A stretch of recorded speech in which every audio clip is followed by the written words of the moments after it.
السلام علیکم، آپ دیکھ رہے ہیں ہورائزن نیوز۔ ایک بریکنگ نیوز سے آگاہ کرتے ہیں۔ ساہیوال میں قائد اعظم اسٹیڈیم کے قریب واقع نواز شریف پارک اور جی ٹی روڈ کا نام تبدیل کر دیا گیا۔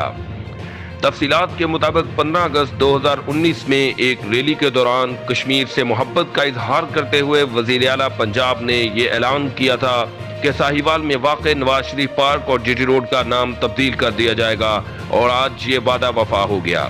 نواز شریف پارک کا نام کشمیر پارک اور G T road McDonald چوک سے کے ایف سی چوک تک کا نام کشمیر ہائی وے رکھ دیا گیا۔